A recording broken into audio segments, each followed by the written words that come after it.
ಕಾವೇರಿ ನದಿಯಿಂದ ನದಿಗೆ ಒಂದು 33% ಡೈರೆಕ್ಟ್ ಕೊಡಗಿಂದ ಹೋಗೋದು, ಕೊಡಗಿನಲ್ಲಿ ಹುಟ್ಟೋದು ಕಾವೇರಿ ನದಿ.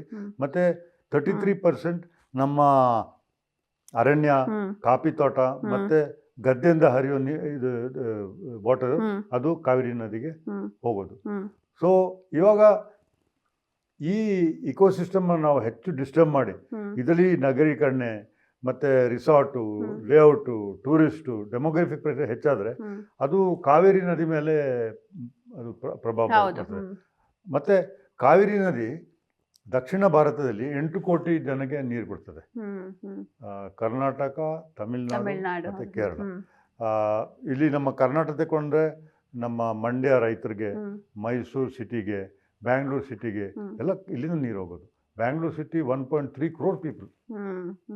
Most of the water is from Kaveri river. So ಇವಾಗ ಅದಕ್ಕೆ ನಾನು ಹೇಳೋದು, ಕಾವೇರಿ ಇದು ಕೊಡಗಿನ ರಕ್ಷಣೆ ಮಾಡೋದು it is in the national interest. 8 ಕೋಟಿ ಜನರಿಗೆ ನೀರು ಕೊಡ್ತದೆ. ಮತ್ತು 600 ಮೇಜರ್ ಇಂಡಸ್ಟ್ರೀಸ್, ಬೆಮೆಲ್, ಟೊಯೋಟಾ, BHLಗೆ, ನಮ್ಮ IT industries, they getting water from Kaveri. So protecting Kaveri is in the national interest.